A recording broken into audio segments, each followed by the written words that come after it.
Hey friends, welcome back. Tonight, we're not rushing into history with dusty textbooks or stern lectures. Instead, think of this as a late-night journey. Slow, steady, almost like drifting down a quiet river. You don't need to take notes. You don't need to remember dates. Just let the stories wash over you. Because the truth is, the past isn't just kings and castles on postcards. It's messy bedrooms, whispered conspiracies, broken promises, cathedrals that took centuries to rise, and sometimes a single woman who could outwit entire navies. It's a strange, human, and often very entertaining place. So before we begin, take a breath. Maybe dim the lights. Let the room settle. If you got a fan running, let that soft hum be your background music. And if you enjoy these quiet journeys into the unexpected corners of history, feel free to subscribe, but only if it feels right to you. No pressure here. And I'd love to know, where are you listening from tonight? What time is it on your clock? I'm always amazed at how this little community stretches across time zones and continents. Tonight's path will take us in a few directions. First, we'll step into the scandal-soaked chambers of medieval royalty, their crowns heavy not just with jewels, but with appetites that often toppled dynasties. Kings who let their desires run wild, and in the process, turn their kingdoms upside down. From there, we'll trade velvet for chainmail and ride alongside the Knights Templar. Once protectors of pilgrims, they grew into one of the most powerful and feared organizations in medieval Europe, only to be undone by greed, politics, and betrayal. Then we'll pause beneath the spires of Notre-Dame de Paris. More than a church, more than stone and glass, it's a story of vision, endurance, and a human longing to reach for something higher. Built across generations, it has seen revolutions, neglect, fire, and rebirth, and still it stands. And finally, we'll set sail across rough seas to meet Jung Esau, a woman who began life in poverty as a prostitute and rose to command the largest pirate fleet in history. She wrote her own code, led tens of thousands, and negotiated her way into retirement richer than most kings. It's quite a lineup, isn't it? Power, faith, beauty, and survival, all woven into one night's journey. So let's begin where scandal meets crown. The most perverted kings of medieval history. The most perverted kings in medieval history. A soft beginning. When we talk about kings, the images that come to mind are often noble. Gleaming crowns, royal banquets, grand halls filled with the fragrance of wine and roasted meat. But history rarely behaves itself. Behind those polished portraits are stories of men who treated kingdoms as if they were private playgrounds. They wore crowns heavy with jewels, but heavier still with desire.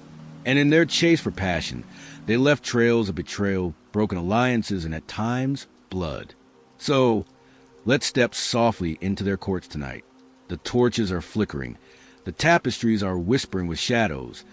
And if you listen closely, you might almost hear the echo of their scandals. Studio microphone King John of England, Lackland, Lacklove, a crown without shine. Let's begin gently. Imagine England at the dawn of the 13th century. Castles rising from misty hills, knights clanking in armor, markets buzzing with spice, wool, and rumor. At the center of it all sat a king whose name was John, though history rarely lets us stop there. He became known as John Lackland, a nickname that cuts sharper the more you think about it. He was the youngest son of Henry II, and when the family's lands were divided among his elder brothers, John received almost nothing. No duchy, no grand inheritance, just scraps. Thus Lackland, and if fate were kinder, perhaps he might have lived in quiet obscurity, remembered as a forgotten prince. But no, history had other plans. John found himself wearing a crown in 1199, after his brother Richard the Lionheart died. He inherited not only a throne, but also an expectation to be brave, noble, and commanding as Richard had been. Unfortunately, John was none of these things, a personality at war with itself. Chroniclers describe John as a man of contradictions. He was clever, yes, able to scheme, to negotiate, to understand the machinery of power, but he was also petty, suspicious, and easily angered. Imagine someone who could plan a treaty one moment, and then lose his temper over dinner, seating the next. What made John truly infamous, however, was not just his poor judgment in politics, but his appetite. He He used power not as a shield for his people, but as a tool for indulgence, and that indulgence often targeted the women of his court. Desires without boundaries. John treated women less as partners and more as prizes. Noble families dreaded his visits, not because of taxation or warfare, but because he might notice their wives or daughters. Accounts tell of him seducing, coercing, and sometimes outright kidnapping noble women. Some he imprisoned in castles, keeping them as unwilling companions until he grew bored or married them off elsewhere. One story claims that barons would lock their households away when John arrived, a medieval version of hiding the silverware. Only in this case, it was to protect honor. That's how pervasive his reputation was. But John wasn't subtle. He flaunted his conquests, alienating husbands and fathers who should have been his strongest allies. Instead of building loyalty, he bred resentment. And resentment in feudal England was more dangerous than any foreign army. The weaponization of lust. John's affairs weren't merely personal scandals. They became political tools. A common tactic of his was to seduce a nobleman's wife, shatter the marriage, and then demand heavy taxes or loyalty from the humiliated husband. To John, desire and governance were intertwined, each conquest serving as both gratification and domination. This wasn't romance. It was strategy wrapped in lust. But it backfired. His barons began to see him not as a king who protected, but as a predator who exploited. When trust between ruler and rule breaks so completely, rebellion is only a matter of time. The chroniclers speak. Now, medieval chroniclers were not delicate with words. They lived in a world where kings ordered executions, where women were rarely defended in public record. For them to comment on John's behavior is telling. One chronicler wrote, "He was not temperate with women, and he did not abstain from wives and daughters." That's medieval code for, "This king crossed every boundary imaginable." Another noted that his appetites made noble gatherings deeply awkward. If scribes, who usually ignored torture and war, took time to write about bedroom scandals, you can imagine just how outrageous John's behavior must have been. A kingdom in rebellion. By the 1210s, England was a pressure cooker. John had lost vast lands in France, drained the treasury with failed wars, and alienated nearly every baron with his cruelty and appetites. The breaking point came not with battles, but with trust shattered in countless homes. Families who felt dishonored by John's behavior rallied against him. In 1215, they forced him to sign the Magna Carta, a charter that limited royal power, establishing that even the king was subject to law. It is one of history's great ironies. John's inability to restrain himself led directly to one of the most important legal documents in the world. His lust and arrogance gave birth to constitutional government, a lonely end. John's final years were marked by misery. He fell ill while fleeing rebellion, bloated, weakened, and despised. He died in 1216 at the age of 49, leaving behind a fractured kingdom, a legacy of distrust, and countless whispered scandals. No ballads were sung in his honor. No mourning parades filled the streets. Instead, he became a cautionary tale, a king whose personal indulgence outweighed his public duty. Reflection in candlelight. So what do we make of John? Was he merely cruel? Or was he a man broken by his own hunger for what was not his? Perhaps the best answer is this. John's reign reminds us that power without restraint is not power at all. It is weakness in disguise. A true king lifts his people. John diminished them. A true leader honors loyalty. John preyed upon it. In the end, his nickname Lackland fits more than geography. He lacked trust, he lacked restraint, and perhaps most tragically, he lacked love. Why this story still matters. You may wonder, why spend time with such a dismal figure? Because the story shows us how human flaws ripple outward. A single man's desires can ignite rebellions, rewrite laws, and shift the course of nations. John believed his crown gave him freedom to take what he wanted. Instead, it shackled him to consequences he never anticipated. His lust carved out a space in history, not as romance, but as a warning. And as we leave his story tonight, think about how strange it is that Magna Carta, the foundation for rights and liberties that echo even in modern America, was born from the failures of a king who couldn't control himself at dinner parties or in bedrooms. That is history's peculiar gift. Sometimes Out of corruption comes reform. Out of scandal, change. Studio microphone, Edward II, Love and Blindness. A young king in the shadows of greatness. Picture the England of 1307. Wind-swept castles, peasants bound to the rhythm of fields, and the throne suddenly empty.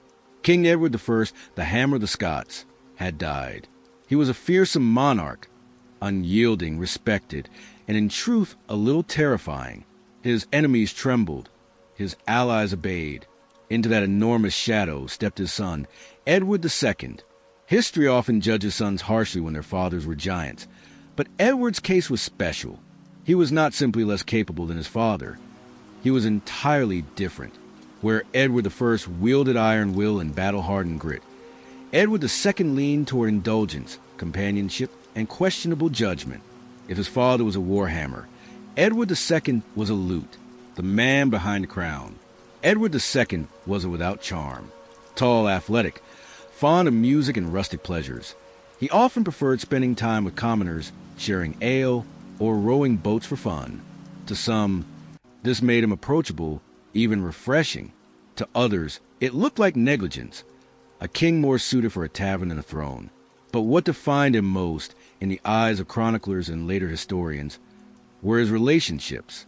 And at the center of those relationships was one name whispered to the corridors of power: Piers Gaveston. Piers Gaveston, the favorite. Piers was everything Edward adored: witty, fashionable, daring. He dazzled the young king, not only as a companion, but possibly as a lover. The bond between them was intense, exclusive, and, for the nobility, infuriating. Imagine the English court. Stern barons expecting rewards for loyalty, generals waiting for military orders, bishops concerned about morality. Instead of receiving attention, they watched their kings shower titles, lands, and treasures upon one man, Gaveston. Gaveston strutted about in fine clothes, mocking nobles with cruel nicknames. He called one the pig, another the burst belly. It was schoolyard teasing, but at the highest level of politics. And Edward let it happen, blinded by affection, a queen in the wings. Now, Edward II did marry. Royal duty demanded it. His bride was Isabella of France, daughter of the powerful King Philip IV. She was clever, ambitious, and, at 12 years old, very much a child when the marriage was arranged. When Isabella grew older, she expected to be queen in more than name. Yet Edward neglected her, spending his attention on Gaveston. At court feasts, Isabella reportedly sat humiliated as the king doted openly on his favorite. The political insult was enormous. Isabella wasn't just Edward's wife. She was France's princess. To dishonor her was to dishonor an alliance. And France was not a country one insulted lightly. The nobles rebelled. By 1311, the barons had had enough. They forced Edward to banish Gaveston. For a while, Edward complied, but the separation was unbearable. Within a year, Gaveston returned. This tug-of-war became a cycle: banishment, recall, banishment, recall. Each return enraged the nobility further. Finally, in 1312, barons captured Gaveston, executed him brutally, and left Edward devastated. The king wept, raged, and swore vengeance. But grief clouded his judgment. He leaned on new favorites, most notably Hugh Despenser the Younger, a man just as arrogant and grasping as Gaveston, perhaps even worse. The Despenser domination. If Gaveston was flamboyant, Despenser was ruthless. He and his family manipulated Edward, seizing lands, extorting nobles, and humiliating the queen. Isabella loathed them, and the realm groaned under their greed. Edward, blind again, clung to Despenser with the same intensity he had given Gaveston. It was as though the king could not bear to rule without an intimate favorite by his side, regardless of the political cost. This dependency weakened him. His barons plotted. His queen, neglected and increasingly ambitious, began to move against him. Isabella's revenge. By 1325, Isabella had turned from humiliated wife into calculating opponent. While on a diplomatic mission to France, she refused to return to Edward's side. Instead, she aligned herself with Roger Mortimer, an exiled baron, and many believe her lover. Together, Isabella and Mortimer raised an army, invaded England in 1326 and swiftly gained support. Nobles, weary of dispenser tyranny, joined them. Towns opened their gates. Edward's power evaporated like mist. The king fled with Despenser, but capture was inevitable. Despenser was executed in gruesome fashion. Isabella ensuring the world saw the end of Edward's corrupt favorite, the fall of a king. Edward II was imprisoned, stripped of authority, and forced to abdicate in favor of his young son. Edward III, the once proud king, now humiliated, spent his last months in confinement. What happened next is wrapped in shadow and legend. Some sources claim Edward was murdered in 1327 in Berkeley Castle by a method so grotesque it still shocks today. A red-hot poker allegedly thrust into his body to leave no outward mark. Historians debate the truth. Some suggest he may have lived in secret exile, but the story of his brutal end became part of his infamy. Reflection, love, and blindness. So, who was Edward II? A fool blinded by passion? A tragic figure crushed between personal desires and political expectations? Or simply a man ahead of his time, punished for loving differently in a world that demanded conformity? Perhaps all of these. Edward's reign reminds us that power magnifies personal flaws.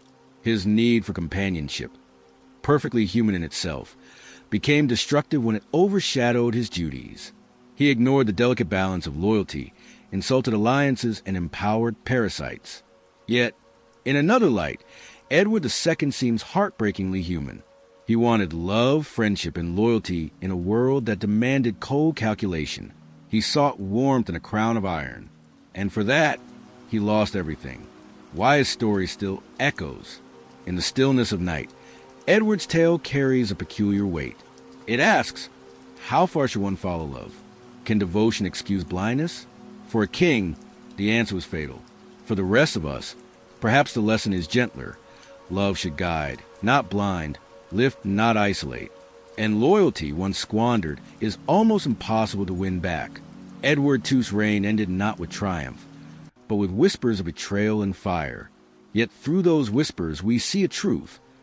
Power without wisdom is fragile, and passion without balance becomes a prison. Studio microphone Charles VI, the Mad King, A Crown of Promise. Paris, 1380. A boy of only 11 years ascends the throne of France. His name, Charles VI. He was handsome, intelligent, and adored by his people. Chroniclers called him Charles the Beloved. It was a hopeful beginning, a chance for France, still weary from war with England, to find stability. Imagine the streets of Paris then. Church bells echoing across the Seine, merchants hawking their goods, children chasing each other near the Cathedral of Notre-Dame. Over it all, a sense of pride, a boy king, but one who would grow into greatness. At first, Charles seemed destined to fulfill that hope. He surrounded himself with wise advisors, governed fairly, and even marched personally into battle to defend his realm. France loved him. For a moment, everything seemed bright. But history can be cruel, and in Charles's case, the brightness gave way to shadows of the mind, the onset of madness. It began quietly, like cracks forming in stained glass. At 24, Charles suffered his first breakdown. While marching with his army, he suddenly turned on his own men, killing several before collapsing in confusion. No enemy had attacked. The assault came from within his own mind. After that, the episodes returned. Sometimes he believed he was made of glass, terrified that a touch would shatter him. He wore iron rods sewn into his clothes to keep from breaking. Courtiers were instructed not to come too near. Imagine a king hiding behind armor, not from arrows, but from the fear of being touched. Other times, he forgot who he was entirely. He wandered the halls of his palace, unwashed, muttering, refusing to recognize his wife or children. Days would pass before clarity returned, and when it did, shame consumed him. The queen and the court, his wife, Queen Isabel of Bavaria, bore the burden of these episodes. She was ambitious, politically shrewd, and often criticized for extravagance. But one must imagine her despair, a husband oscillating between lucidity and madness, a court whispering, and nobles circling like wolves. During Charles's episodes, power shifted to regents and advisors. uncles, cousins, and dukes who fought to control France. The king's illness became a battlefield, his body the prize, his mind the casualty. The people, once calling him Charles the Beloved, began to murmur another name, Charles the Mad, a realm in chaos. France in the late 14th and early 15th centuries was fragile. The 100 Years' War with England still burned. Taxes drained peasants and famine haunted the land. What the nation needed was steady leadership. What it had was a king lost in hallucinations and paranoia. Factions rose. The Dukes of Burgundy and Orleans vied for power, each claiming to act in the king's interest. Civil war broke out within France itself, known as the Armagnac-Burgundian conflict. Families tore themselves apart in loyalty to rival princes. And then came the English, ever watchful. Sensing weakness, they struck, capturing vast swaths of French territory. The crown of France, once so proud, seemed to slip inch by inch into foreign hands. The king who forgot he was king. Stories of Charles's delusion spread across Europe. Some nights, he refused to bathe, claiming water would drown his spirit. Other nights, he screamed that enemies lurked in his chambers, striking at shadows. Once, he insisted he was not the king at all, but some humble farmer. He chased attendants from his room, furious at being addressed as Your Majesty. For courtiers, life became a performance of patience. Some wept at his suffering.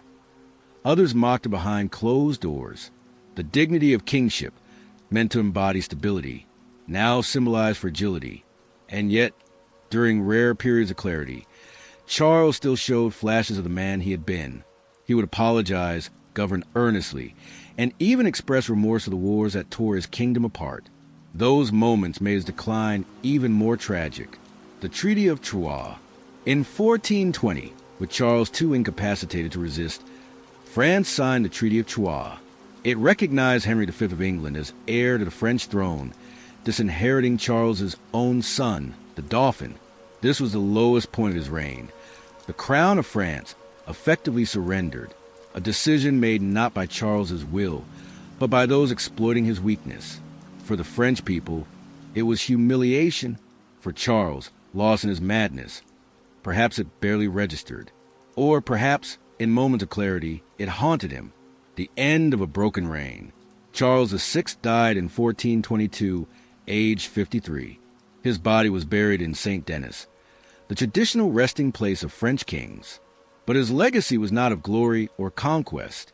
Instead, it was of fragility, chaos, and the long shadow of mental illness. And yet, history is never so simple. From the ruins of his reign, from the despair of his people, would rise an unlikely figure. A peasant girl named Joan of Arc, who claimed divine visions and rallied France against England. In a strange way, Charles's collapse set the stage for her ascent. Reflection, madness, and humanity. So how should we remember Charles VI? As a mad king who doomed his country? Or as a man betrayed by his own mind, forced to live in a role his illness could never allow him to fill? Perhaps both. His story is not only about politics or war. It is about the fragility of the human mind, even when wrapped in velvet and crowned with gold. For his people, his madness was disaster. For us, centuries later, it is a reminder that kings, queens, and rulers are still human. They break, they fear, they unravel, and in those moments, the way of a nation does not disappear. It simply shifts, often into the wrong hands. Why his story still matters. Charles VI forces us to ask, what happens when a leader of a nation loses himself? How much of a country depends on one fragile mind? For medieval France, the answer was painful. Civil war, invasion, and near collapse. But from that suffering came renewal, unity, and eventually triumph. As we whisper his story tonight, let it be not only about madness, but about compassion. For if a king can break so utterly, so too can any of us. And perhaps the true test of a nation or a community is how it responds to such fragility, with cruelty or with care. Studio microphone Peter Castile. The Cruel, a prince of contradictions. Castile, mid-14th century. Imagine a kingdom of dust-colored fortresses, sun-baked plazas, and courts buzzing with gossip that traveled faster than any horse. Into this world stepped a young king, Peter Castile. To some, he was Pedro el Justiciero, Peter the Just. To others, he was Pedro el Cruel, Peter the Cruel. And here lies the problem. Which version of Peter do we believe? The fair ruler who punished corruption, or the unhinged monarch who left a trail of bodies in his wake? The truth, as usual, sits uneasily in between. Love at first obsession. Peter's heart, or perhaps more accurately, his impulses, belonged to one woman above all, Maria de Padilla. She was elegant and intelligent, and reportedly possessed eyes that could undo a king's resolve in an instant. Did he secretly marry her? Some chronicles whisper yes. Others deny it. What is certain is that Maria captured him utterly. While nobles plotted alliances through arranged marriages, Peter remained tethered to her body and soul. Unfortunately, royal duty is not built on soulmates. Peter was married off to Blanche of Bourbon, a French princess of high rank, political value, and, apparently, a voice or mannerism that Peter found intolerable. After 3 days, yes, 3, he abandoned her. She would spend most of her life imprisoned, fading into the shadows of history, while Maria basked in Peter's devotion. It was not just scandal. It was humiliation on an international scale. Imagine the French court. Dresses rustling, brows furrowing, whispers spreading like wildfire. He locked her away? After 3 days? Diplomacy shattered on the rocks of Peter's heart. The cruel streak. Peter was passionate in love, but violent in temper. Rebellion brewed among Castile's nobility, not just because of taxes or policy, but because nobles realized that crossing Peter could be fatal in the most personal sense. Those who opposed him, sometimes even family, ended up executed. Cousins, half-brothers, courtiers. One of his mistresses, Juana de Castro, dared to defy him. She did not survive long. His cruelty was not always political. Sometimes it was intimate. He was known to fly into jealous rages, punishing rivals with brutality more fitting for a feuding warlord than a crowned monarch. Chroniclers describe him watching executions with a lover by his side, as if violence and romance were twin entertainments. For those around him, survival required careful navigation. Speak the wrong word, flirt with the wrong smile, or simply stand in the wrong place, and you might find yourself condemned. Passion is power. To understand Peter, we must see how he used love not only as emotion, but as a weapon. His obsession with Maria de Padilla became a political tool. By elevating her family, by granting her relatives lands and offices, he disrupted the noble balance of Castile. This, of course, enraged the old aristocracy. Suddenly, established families found themselves shoved aside by upstarts who owed their rise to queens. Well, not queen, but close enough favor. Every glance Peter gave Maria in public was a declaration. She is mine. Defy her and you defy me. Civil war in the bedroom and beyond. The tensions exploded into civil war. Peter's half-brother, Henry of Trastamara, raised banners against him, backed by nobles who despised Peter's brutality and favoritism. The war was not just fought in fields and castles. It was fought in reputation. Henry painted Peter as a tyrant, a madman, a despot whose personal vices endangered the entire kingdom. Peter, for his part, leaned into his role, executing traitors, consolidating control, and clinging ever tighter to Maria. At times, it feels as though the war was less about Castile and more about Peter's inability to separate passion from governance. His love life was not a side plot. It was the battlefield itself. The fall of Maria. In 1361, tragedy struck. Maria de Padilla, the one constant in Peter's volatile life, died, likely a plague. For Peter, it was devastation. Chronicles say he wept uncontrollably, retreating into grief. He later declared Maria his legitimate wife retroactively, as if rewriting history itself could soothe his loss. Her death unmoored him. Without her, his cruelty sharpened. Rebellion grew stronger. The delicate balance between passion and politics snapped. The death of a king. In 1369, after years of bloody civil war, Peter faced his half-brother Henry in battle. Captured, betrayed, Peter met his end not on a throne, but in a brutal melee, stabbed to death by the sibling who would claim his crown. It was fitting in a way. Peter's reign had always been personal, visceral, bloody. His death was no different. A family quarrel magnified into dynastic slaughter. Cruel or just... So was Peter the cruel, as his enemies claimed? Or was he Peter the just, as some loyalists insisted? He punished corrupt nobles. He sought to strengthen royal authority. He adored one woman in a way that, oddly, feels almost modern. But he also imprisoned wives, murdered mistresses, and let jealousy dictate governance. The nicknames tell us less about truth and more about perspective. For the nobles he punished, he was cruel. For the common folk who briefly saw justice delivered, he was just. For Maria, perhaps he was both tender and terrifying. Reflection, when love becomes tyranny. Peter's story is not merely about violence.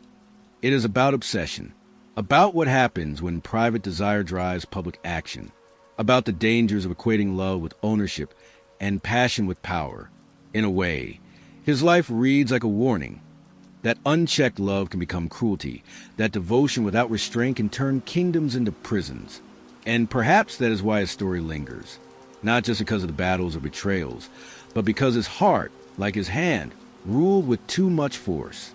Studio microphone Henry VIII, Desire and Tyranny, the Golden Prince. When Henry VIII first stepped onto the throne of England in 1509, he was the very picture of promise. Tall, broad, athletic, with fiery red hair and a smile that could disarm friend and rival alike. He could joust, dance, compose music, and debate theology. To his people, he was not just a king, but a Renaissance dream, England's golden prince. But the fairy tale sheen would not last. Behind that youthful glow simmered a hunger so great it would consume 6 wives, sever England from the Pope, and leave a kingdom transformed.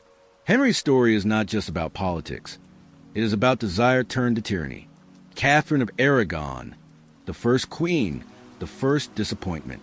Catherine of Aragon, daughter of Ferdinand and Isabella of Spain, entered Henry's life through both love and diplomacy. She was strong, pious, and carried herself with dignity. For nearly 2 decades, she was a perfect partner, queenly, supportive, deeply respected. But she could not give Henry what he craved most, a living son. She bore him children, but only their daughter Mary survived infancy. Henry, obsessed with the future of his dynasty, began to see Catherine not as a partner, but as an obstacle. Here desire met destiny. He wanted a son to secure the Tudor line, and when Catherine's womb did not comply, his affection eroded. And Boleyn, passion that burned the church to the ground. Then came and Boleyn, dark-eyed, quick-witted, ambitious. She refused to be a mistress, insisting on marriage. And Henry, intoxicated, determined to possess her, sought to annul his union with Catherine. Rome refused. Divorce was not a papal option. So Henry did the unthinkable. He split from the Catholic Church. He declared himself head of the Church of England, shattering centuries of obedience to Rome, all to claim Anne. For a brief moment, it seemed worth it, and was crowned queen. But when she gave birth to a daughter, Elizabeth, Henry's satisfaction soured, and sharp tongue and political ambition, once intoxicating, became intolerable when she failed to give him the son he demanded. She was accused of adultery, treason, even incest, charges that historians today dismiss as fabrications. In 1536, and was executed. Her only crime was failing to give England a prince, and daring to play the king's game as his equal. Jane Seymour, a son at last. Within days of Anne's death, Henry married Jane Seymour, gentle, compliant. She was everything and was not, and in 1537, she delivered Henry's dream, a son, Edward. At last, Henry's obsession was fulfilled, but the joy was short-lived. Jane died of childbirth complications, and Henry was devastated. Unlike his other wives, Jane escaped his wrath by dying at the very height of his affection. For the rest of his life, Henry remembered her as his true queen, the one who gave him what he desired most, the Flanders mare and the teenage queen. Marriage number 4 was, in a Cleves, chosen from a flattering portrait. In reality, Henry found her clumsy and unattractive, famously calling her a Flanders mare. Their marriage lasted only 6 months before being annulled, and, perhaps wisely, accepted her new role as Henry's beloved sister and lived comfortably, one of the few who escaped his fury. Next came Catherine Howard, a teenager whose flirtations reignited Henry's aging passions. But her youth and recklessness were her undoing. Accused of infidelity, she was executed. Just 20 years old, her brief life consumed by the king's appetite. Catherine Parr, nurse, diplomat, survivor. Henry's sixth and final wife was Catherine Parr. More nurse and consort, she cared for the king in his declining years, managing his temper and his ulcers with equal skill. Politically astute, she even persuaded Henry to restore his daughters Mary and Elizabeth to the line of succession. Remarkably, she survived him, a quiet triumph in a deadly game. Desire as destiny. By the end of his reign, Henry was no longer the Golden Prince. He was bloated, crippled, eaten alive by disease. The mirror that once reflected a vibrant monarch now showed a tyrant, haunted by the wives he discarded, destroyed, or outlived. His relentless desire for sons had torn England from Rome, reshaped faith, and spilled rivers of blood. Ironically, it was not his fragile son Edward who would secure the Tudor legacy, but his daughters, Mary and Elizabeth. Elizabeth, and Boleyn's daughter, would become one of England's greatest monarchs. Reflection: the man who wanted too much. So, how should we remember Henry VIII? As a tyrant? A lover? A reformer? The truth is all of the above. His desire was never private. It became public policy. His tyranny was never just political. It was personal, rooted in longing and insecurity. He believed himself chosen by God. Yet his life reveals something more human. A man who wanted too much and believed nothing could deny him. And perhaps that is why Henry endures in our imagination. He is not simply history's most notorious husband. He is a reminder of what happens when desire and power merge, unchecked, into tyranny. We wander to the bedchambers and battlefields of some of history's most troubled kings. John Lackland, fumbling his crown and his affections. Edward II, blind in love and blind to danger. Charles VI, the mad monarch who danced with delusion. Peter Castile, torn between passion and cruelty. And Henry VIII, the golden prince who let desire shape an empire. Each man reminds us that kingship was never just about politics. It was about people, about love, obsession, weakness, and the terrible consequences when personal hunger collides with public duty. Their stories show us that power, in all its splendor, is still human at its core, messy, impulsive, often destructive. But not all power in the Middle Ages rested on crowns. Beyond the royal courts and royal scandals, another kind of authority was rising, born not of bloodlines but of vows. A brotherhood of warriors who carried both swords and scripture, who swore poverty, chastity, obedience, and yet commanded immense wealth and fear. I'm talking, of course, about the Knights Templar. From humble beginnings in the Holy Land to unimaginable riches and their spectacular downfall, their story is a reminder that even sacred vows could not escape the pull of politics, greed, and betrayal. So let's leave the kings behind for a while, their palaces heavy with whispers and their hearts heavy with desire, and step into the world of knights, cloisters, and crusades. A world where faith and fortune walked hand in hand, and where one of history's most legendary orders rose and then fell in dramatic fashion. Studio Microphone, The Rise and Fall of the Knights Templar, 1119 to 1312. The humble beginning. Picture Jerusalem in 1119. The Crusades had left the city scarred and unstable. Pilgrims from across Europe were pouring into the Holy Land, drawn by faith but terrified of the roads. Bandits, raiders, and ambushes were as common as dust in the desert. Enter a small band of knights, fewer than a dozen, led by a French noble named Hugues de Payens. They were not kings, not great lords, just men with swords, vowing to protect pilgrims along those perilous routes. They called themselves the poor fellow soldiers of Christ and of the Temple of Solomon. Quite a mouthful, really. Later, history would trim it down to something sharper. The Knights Templar. They were humble at first. They lived in poverty, lodged in a corner of the old Temple of Solomon, which gave them their name. Their seal famously showed two knights riding a single horse. Because they were so poor, they supposedly had a share. It was a powerful image. Warriors for Christ, bonded by humility and brotherhood. Studio microphone from poverty to power. The Knights Templar's ascent. Close your eyes for a moment and imagine a handful of knights, fewer than a dozen, standing in the blazing sun of Jerusalem around the year 1119. Their armor is plain, dented from use. Their purses nearly empty. They are not princes. They are not magnates. They are men bound by an oath to protect weary pilgrims traveling those dusty, perilous roads to the Holy Sepulchre. They call themselves the poor fellow soldiers of Christ and of the Temple of Solomon, a name as long as their ambitions were modest. Their first headquarters? A corner of the old Temple Mount in Jerusalem, the ruins of Solomon's Temple. Their symbol? Two knights sharing a single horse, a poignant picture of humility and desperation. But here's the irony. Sometimes the greatest fortunes begin with poverty, the papal seal of approval. For nearly a decade, these knights lived obscurely, guarding pilgrims, eating sparingly, sleeping little. But in 1129, everything changed.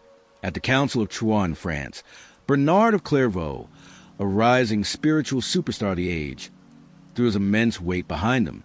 He painted them as a perfect union of monk and soldier, purity married with courage. The church listened. With papal recognition came legitimacy. With legitimacy came attention. And with attention came gifts, vast, glittering, unstoppable gifts. Nobles across Europe, eager to demonstrate piety without the inconvenience of fasting or marching to the Holy Land, began donating land, coin, and estates. The widow in Champagne, the duke in Burgundy, the merchant in Venice, they all gave something. It wasn't just charity. It was spiritual insurance. Donate to the Templars, and you were buying prayers for your soul, protection for your family, and maybe even a shortcut through purgatory. The knights who once had to share a horse suddenly had more horses than they could stable. An empire of coin and stone. By the mid-12th century, the Templars had expanded far beyond dusty Jerusalem. Across Europe, commanderies sprang up like mushrooms. Fortified farms in England, vineyards in Portugal, estates in France. These were not idle holdings. They were engines of wealth, producing food, wool, wine, and most importantly, coin. And coin, the Templars discovered, had a power all its own. Pilgrims heading east could deposit their wealth in a Templar house in London and withdraw its equivalent in Acre or Jerusalem. They were given coded receipts, a medieval version of the traveler's check. Suddenly, pilgrims could journey without carrying sacks of gold that screamed, "Rob me." Kings noticed, because kings always notice where the money is. Soon, the Templars were not merely guardians of pilgrims. They were guardians of royal treasuries. They lent to monarchs. They financed wars. They acted as bankers before the word banker truly existed. Safe, reliable, disciplined. Their reputation made them trusted intermediaries in a time when trust was rare. The dual identity. But what made the Templars unique wasn't just their wealth. It was the contradiction at the heart of their existence. On the one hand, they were monks. They wore plain white mantles adorned only with a red cross. They swore poverty, chastity, and obedience. Their meals were frugal. Their rules strict. They prayed at set hours, marched in silence, slept in dormitories. On the other hand, they were warriors. Their swords were sharp, their reputation sharper. When the horns sounded, they charged at the front, often dying in droves rather than retreating. Chroniclers tell us they would rather perish than yield, which made them both admired and terrifying. This dual identity, monk and knight, banker and warrior, was the secret of their rise. They were useful to everyone. To pilgrims, they were protectors. To nobles, they were spiritual surrogates. To kings, they were lenders. To the church, they were living propaganda, proof that holiness and violence could be reconciled, from shadows to stars. By the 13th century, the Templars had become something extraordinary. Not just a military order, not just a religious community, but a multinational corporation centuries before the concept existed. In Paris, their headquarters, called the Temple, was more than a fortress. It was a financial hub, where kings deposited their crowns and nobles mortgaged their estates. In London, their new temple became one of the city's landmarks, nestled on the Thames. In the east, their castles, like the formidable Croix de Chevaliers, stood as defiant symbols of Christian power. From obscurity, they had become indispensable. The poor fellow soldiers were now Europe's bankers, landlords, and warlords, all rolled into one. And yet, for all their power, their image remained cloaked in humility. That red cross, stark and simple, carried immense weight. When pilgrims saw it, they saw not wealth, but sacrifice. When soldiers saw it, they saw not bankers, but brothers willing to die at their side. It was a masterstroke in branding, centuries before branding became a word.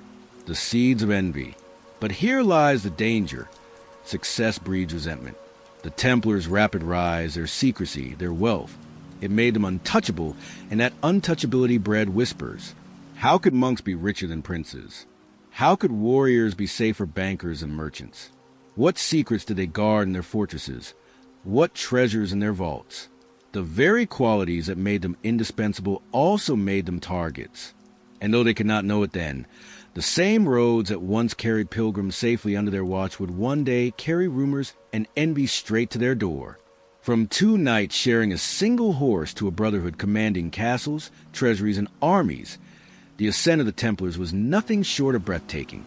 But every ascent cast a shadow, and for the Templars, that shadow was already growing long. Studio microphone, the Templar image. Picture, if you will, a knight riding slowly through the streets of a medieval town. His horse is well kept, but unadorned. His cloak is not velvet or gold-threaded, but stark white, marked only by a single red cross. He carries no purse jingling with coin, no jewel sewn into his belt. The people stop and watch, not because he is dressed like a prince, but because he isn't. That red cross was everything. It told the world.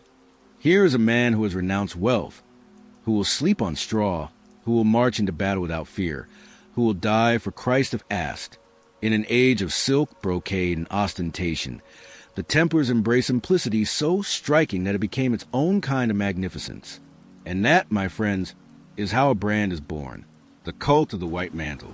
The white mantle wasn't just a uniform. It was a sermon stitched into cloth. Monks wore black or brown. Soldiers wore whatever armor they could afford. But only the Templars were the unblemished white of purity, cut with a crimson symbol of sacrifice. Imagine being a pilgrim trudging through the dust of the Holy Land. You're exhausted, hungry, frightened of bandits. And then, cresting the ridge ahead, you see riders in white cloaks with red crosses. Relief floods you. Safety has arrived. The image worked. It reassured, inspired, and even intimidated. To enemies, it meant fearless opponents who never retreated. To allies, it meant guardians who would stand until their last breath. It was branding at its finest, centuries before logos, marketing teams, and focus groups. Discipline as spectacle. But it wasn't just a mantle. The Templars lived with a discipline so severe that it, too, became part of their legend. Meals were eaten in silence, brothers listening to a single man read from Scripture. Beds were simple wooden cots. Meat was limited, luxuries forbidden. No bright colors, no fancy hairstyles, no laughter at the table. What sounds harsh to us was, in the 12th century, a kind of miracle. Ordinary knights were notorious for arrogance and greed. They drank too much, fought for profit, and strutted about in jewels. The Templars inverted that stereotype. They made discipline their weapon. Their very austerity became a kind of theater, one that impressed pilgrims, nobles, and chroniclers alike. The world took notice. These men were not merely knights. They were knights purified, sharpened, honed. They were what every warrior should be, and few ever were. St. Bernard's propaganda machine. No story of the Templar image is complete without Bernard of Clairvaux. This fiery preacher wrote their most famous defense in praise of the new knighthood. In it, he contrasted the worldly knight, vain, greedy, immoral, with the Templar, humble yet fierce, silent yet unyielding. To Bernard, the Templar was proof that violence could be holy when disciplined by faith. His words spread across Europe. Imagine hearing them in a candlelit church in Burgundy or Saxony. Imagine the young nobleman inspired, The wealthy widow moved, the king intrigued. The Templar myth grew. They were no longer just men. They were living icons of piety and power. The cross as currency. The red cross on white was more than fabric. It became a currency of trust. When a pilgrim saw it, he handed over his last coins, confident they would be safe. When a king saw it, he placed his treasury in their fortress, certain it would be guarded. When an enemy saw it on the battlefield, he knew his foe would rather die than yield. The cross was portable reputation. It traveled faster than the knights themselves, whispered in markets, carved into churches, painted in manuscripts. By the 13th century, the image of the Templar was one of Europe's most recognizable symbols, like a medieval brand logo stamped onto collective imagination, the mask of simplicity. And yet, behind the mantle's humility lay paradox. The knights who wore white to symbolize poverty oversaw immense wealth. The men who renounced property administered sprawling estates. The order that banned luxury built castles so formidable that even kings envied them. But the brilliance of their image was that the contradiction rarely mattered. People wanted to believe. They wanted an ideal knight, unsullied by greed, fighting for faith instead of profit. The Templars provided that vision. And so long as they did, their red cross shone brighter than any whisper of hypocrisy, fear, and fascination. By the late 13th century, the Templar image had reached almost mythical proportions. Pilgrims spoke of them as protectors. Enemies cursed them as demons. Chroniclers described them as men without fear, charging with such force that even seasoned warriors trembled. And yet, this fascination had a darker side. The very aura of secrecy and purity made them targets of suspicion. People wondered what ceremonies they held in their halls, what secrets they whispered behind closed doors, what treasures they guarded. The image that once inspired devotion also inspired envy, doubt, and, eventually, accusations that would echo all the way to their downfall. The Templars understood, perhaps better than anyone of their age, that appearances are not just surface. Appearances are power. With a white cloak and a red cross, they wrote themselves into the imagination of Europe, a living symbol of purity, discipline, and fearlessness. But symbols are double-edged. What lifts you to the heavens can also be twisted into the noose that brings you down. Studio microphone cracks in the temple. Every rise carries within it the seeds of its fall. For the Knights Templar, those seeds were sown not in their vaults of gold, nor in their castles of stone, but in the shifting tides of history itself. Their white mantles and red crosses still gleamed in the sun, but beneath the fabric, the order was beginning to fray. The losing battlefields, the Holy Land, the very soil that had birthed the Templars, was slipping away. In 1187, the unthinkable happened. Jerusalem fell to Saladin after the disastrous Battle of Hattin. Chroniclers describe that day as a nightmare. Templars fighting until their swords shattered, refusing to retreat even as the desert sun cooked the earth beneath them. Many were captured and executed. Their stubborn valor, once their strength, became their doom. Castles that had once seemed unassailable crumbled one by one. Acre, the final jewel of Christian power in the East, fell in 1291. With its loss, the Templars were forced back to Cyprus, exiled from the land they had sworn to protect. The guardians of Jerusalem no longer had a Jerusalem. Imagine being a pilgrim in 1300. Who needed Templars anymore when the Holy Land itself was gone? Their very purpose had been ripped from under their feet. The burden of wealth. Back in Europe, the Templars still held immense estates, treasuries, and power. But wealth, once their shield, now painted a target on their backs. Kings who had once trusted them as bankers now saw rivals. Nobles who had once donated lands now regretted their generosity. Whispers spread. Why should monks own more land than lords? Why should warriors without wives or heirs control entire valleys, vineyards, and ports? The Templar secrecy did them no favors. Their rituals, designed to bind brothers in loyalty, looked strange and suspicious from the outside. Rumors whispered of spitting on the cross during initiation, of secret handshakes, of hidden idols. The line between fact and envy blurred until the envy itself became a kind of truth, a rival in red. At the same time, another order was rising, the Hospitallers. Once dedicated to caring for the sick, the Hospitallers had evolved into formidable warriors. and they too wore a striking cross, white on black. As the Templars stumbled in the east, the Hospitallers gained ground, winning favor and respect. Suddenly, Europe had two powerful military orders, and comparisons were inevitable. The once unique image of the Templar now had competition. To some, the Hospitallers seemed the nobler choice, less secretive, more devoted to care, less tainted by whispers of corruption. The French king's eyes. And then came Philip IV of France. Philip the Fair, though history remembers him as anything but fair, his wars had drained his treasury. And when a king is desperate for gold, he begins to eye the vaults of others. The Templars, with their fortress in Paris brimming with coin, looked like the fattest pigeon in the square. Philip also saw an opportunity. By discrediting the Templars, he could seize their wealth, diminish papal influence, and elevate his own power. All he needed was a spark to ignite suspicion into accusation. The fragile illusion. For years, the Templars had built their power on a delicate balance of faith, reputation, and necessity. They were trusted because they were holy. They were holy because they were trusted. Once that illusion cracked, the fall was inevitable. By the early 14th century, pilgrims no longer needed escorts to Jerusalem. Monarchs no longer wanted independent bankers. Nobles no longer looked at the Templars with all but with jealousy. Their castles and crosses, once symbols of security, became reminders of arrogance and excess.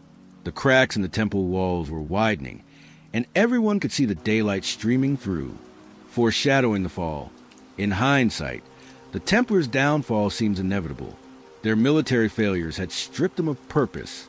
Their financial success had painted them as greedy. Their secrecy had made them vulnerable to rumors. Their rivals had weakened their prestige. Their enemies, especially ones sitting on the French throne, were circling. They were a paradox too perfect to survive. Monks who were bankers, warriors who were landlords, poor soldiers who lived in castles. For decades, Europe had tolerated a contradiction because it was useful. But when usefulness waned, tolerance vanished. Like the walls of Acre collapsing under siege, the mighty order's foundation was beginning to crumble. From the deserts of Athene to the vaults of Paris, the story was the same.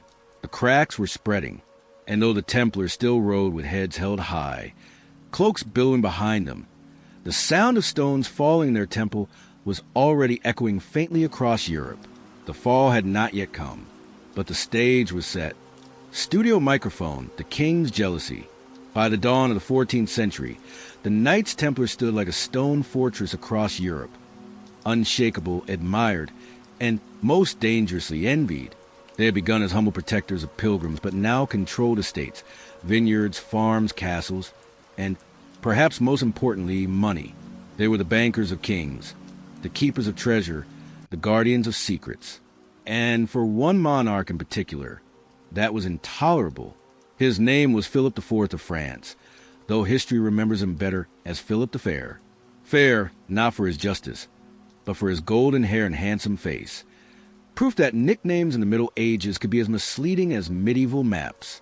Behind that angelic appearance lurked a man as calculating as he was ambitious, and above all else, deeply in debt.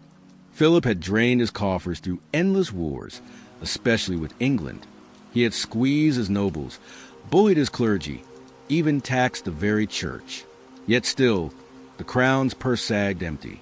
And looming just beyond his reach was the Templar treasury, vast, organized, and to his eyes, unfairly independent. The Templars didn't answer to him. They answered only to the Pope. That alone was enough to sting a king's pride. Imagine the frustration. Here was Philip, king of one of Europe's mightiest realms, reduced to begging loans from men who, in theory, were his subjects. The Templars could outfit armies, build fortresses, move gold across continents. Yet they wore white mantles and swore vows of poverty. To Philip, this wasn't humility. It was hypocrisy wrapped in sanctity. But jealousy is rarely just about money. It was also about influence. The Templars were trusted by pilgrims, nobles, even monarchs. Their word carried weight. Their network stretched from Paris to Jerusalem. In some ways, they resembled an early international corporation, efficient, disciplined, untouchable. For a king obsessed with control, that was intolerable. If France was his kingdom, How could such a power exist inside it, yet outside his grasp? And so, Philip began to brood. He saw the Templars not as allies, but as rivals, their wealth a rebuke, their independence a threat. He spread whispers, hinting that no group could grow so powerful without corruption. Were they truly pious knights, or secret heretics hiding behind the cross? The rumors multiplied like shadows. By 1305, fortune smiled on Philip in the form of a Frenchman elected to the papacy. Clement V, a man far weaker than his predecessors. The Pope owed his position to Philip's influence, and in return, the king expected obedience, with the church under his thumb. Philip's eyes turned fully to the Templars. He invited their Grand Master, Jacques de Molay, to Paris under the guise of discussing a new crusade. To de Molay, the summons was honorable, proof that the Templars were still trusted guardians of Christendom. To Philip, it was bait. The king's jealousy had curdled into something darker, a plan, not just to humiliate the Templars, not just to bankrupt them, but to obliterate them entirely. If he succeeded, their lands would fall into his hands. Their treasure would fill his coffers, and their very name would vanish in smoke. The irony is almost poetic. The Templars had fought for 2 centuries in deserts and battlefields, facing Saracens, starvation, and siege. But their undoing would not come from swords in the Holy Land. It would come from envy in their own backyard, from a king who saw their white mantles and dreamed not of salvation, but of seizure. Philip's jealousy was no passing emotion. It was a fire that smoldered in private councils, in whispered plots, in papal correspondence sealed with wax. Soon, that fire would burst into open flame, consuming the Templars in arrests, trials, and pyres. But in these final calm years before 1307, the seeds were already sown. The king looked at the temple and saw not holy warriors, but locked coffers. And in his mind, those coffers already belonged to him. Studio microphone, the slow death. If the Templars' rise was dazzling, a flash of white mantles and red crosses against the desert sun, then their decline was more like a candle sputtering out. No sudden collapse, no grand defeat on the battlefield, but a slow unraveling. The trouble began where it had all started, in the Holy Land. By the late 13th century, the Crusader dream was crumbling. City after city fell back into Muslim hands. Jerusalem itself was lost in 1187, retaken briefly, then lost again. By 1291, the great fortress of Acre, the Templars' final bastion, was besieged and captured. Those who survived fled across the sea, battered and broken, for an order founded to defend pilgrims to the Holy Sepulchre. Losing the Holy Land was not just a military failure. It was an identity crisis. Back in Europe, people began to murmur. What good were the Templars now?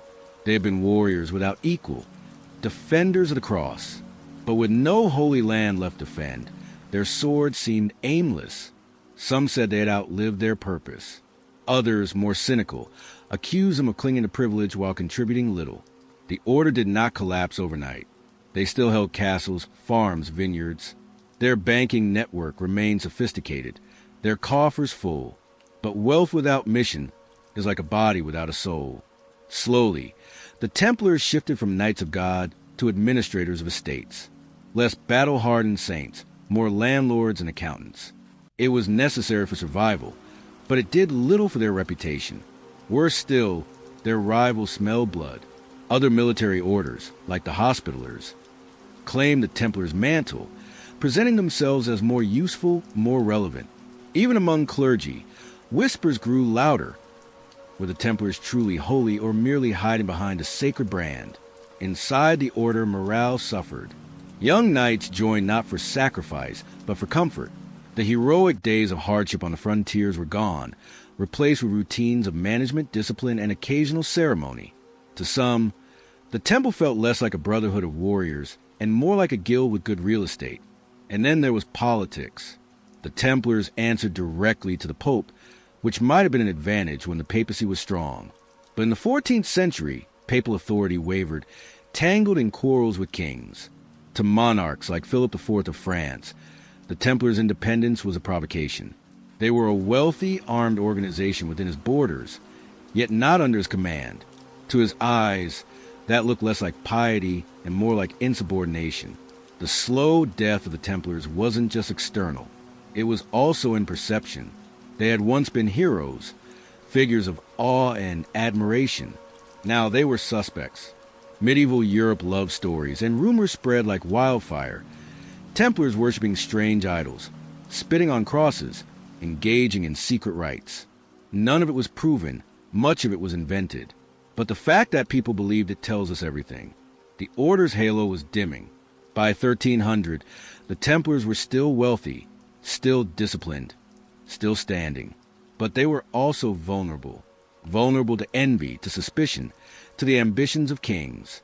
Their long decline was less a collapse than a hollowing out. The shell remained, fortresses, estates, ritual, but the spirit that had once terrified enemies and inspired pilgrims was fading. It's a sad truth of history. Institutions rarely die with dignity. They linger, diminished, until someone decides to finish the job. For the Templars, that someone was Philip IV. His jealousy, his debts, his hunger for control, all found their excuse in the whispers that the temple was no longer pure. And so, the slow death of the Templars became the prelude to their violent end. The Order had survived deserts, sieges, and swords. But it could not survive irrelevance. It could not survive envy. And when the trap finally closed in 1307, it was not a sudden ambush. It was the final breath of a candle already burning low. Studio microphone legacy of mystery. The flames that consumed Jacques de Molay on that March day in 1314 should have ended the Templars. Fire is final. It erases. Yet somehow, for the Knights of the Temple, death was only the beginning of a second life. One made not of stone fortresses and papal charters, but of whispers, legends, and mysteries that refused to die. The Order was officially dissolved. Their properties seized, their leaders executed or imprisoned, their name dragged through the mud. And yet, the Templars never really vanished. If anything, their absence made them more present. Because where facts burr away, stories thrive. The first and most tantalizing rumor was about treasure. The Templars, after all, had been bankers of kings, custodians of unimaginable wealth.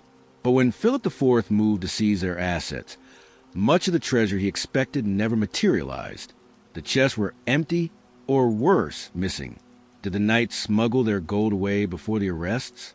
Did secret ships slip out of La Rochelle under cover of night, carrying silver relics, perhaps even the Holy Grail itself? The records are silent. The imagination is not. That missing treasure became the seed of endless tales.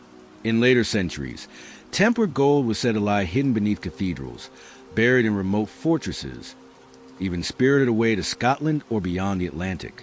Every time a lost hoard was rumored, the Templars' ghostly fingerprints appeared. But the mystery was not only about wealth.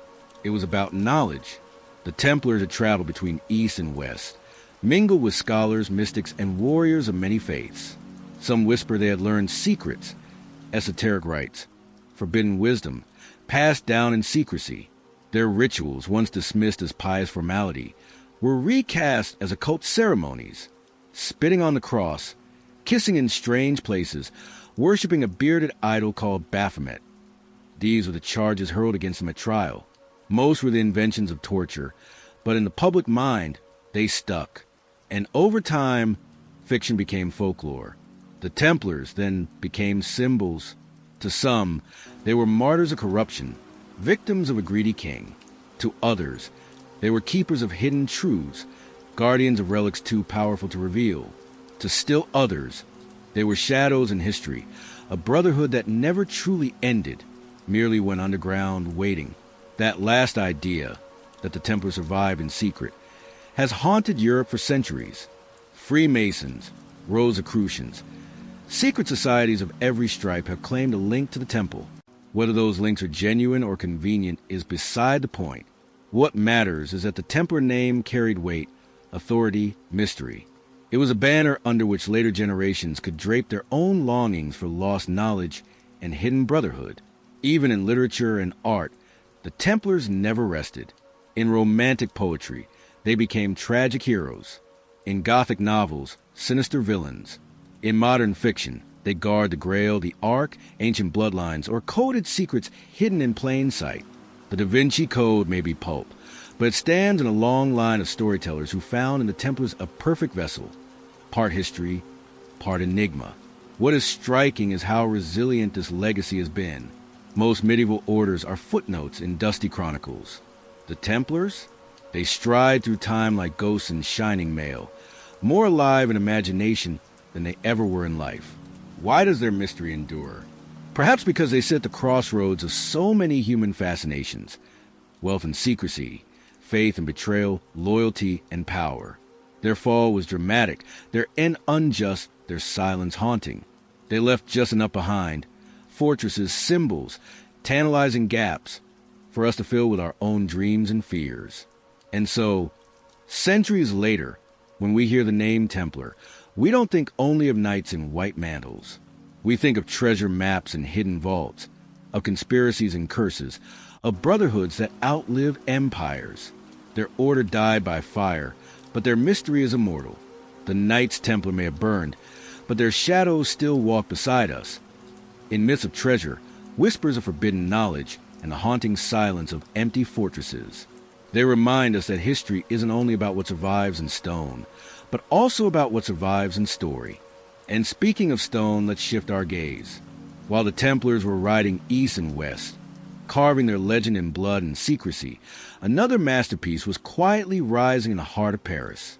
Not a fortress, not a treasury, but a cathedral, a monument not to mystery, but to devotion. Notre-Dame de Paris. Its foundation was laid in 1163, while the Templars themselves were still young. Where the knights built castles on remote frontiers, Notre-Dame grew as a sanctuary for a city, its towers climbing year after year, its stained glass blossoming like a garden of light. It was a different kind of project, slow, steady, unbroken by scandal, yet it too would outlive the men who began it.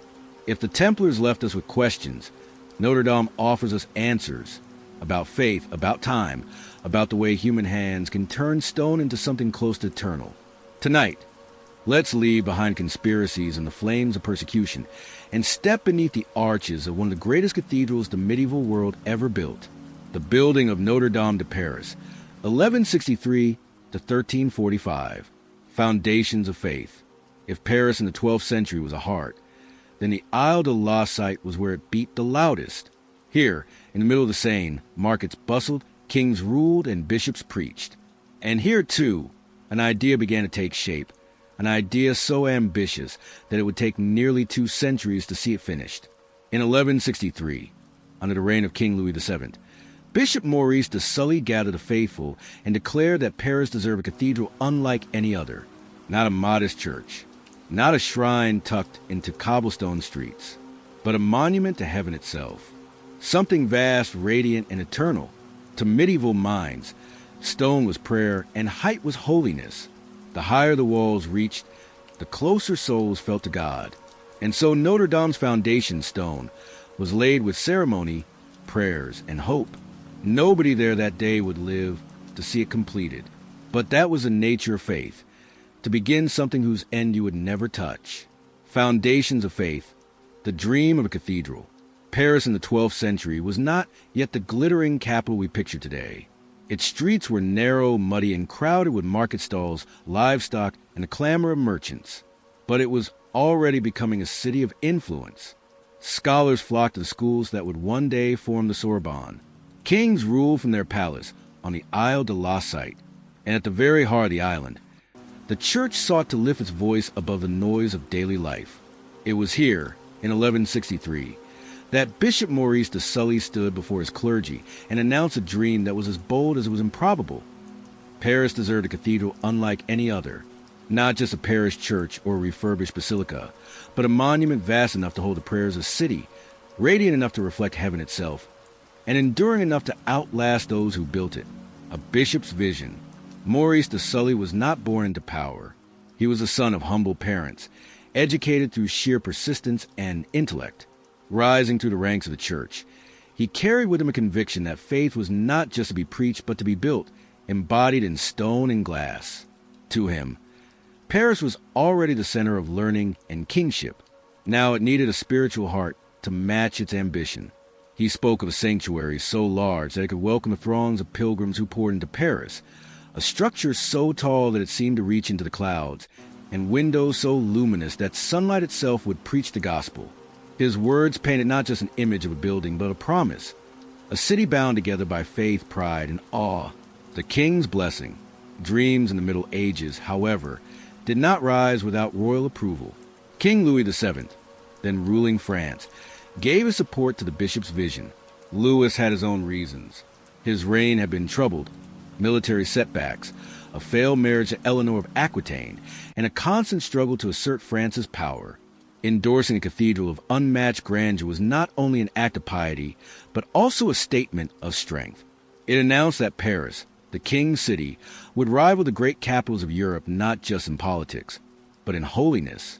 The laying of Notre-Dame's first stone was done with ceremony, the king and clergy present, prayers rising like incense. For those gathered, it must have felt like stepping into a story larger than themselves. They were beginning something they would never see completed, and yet they believed it mattered. Why build so big?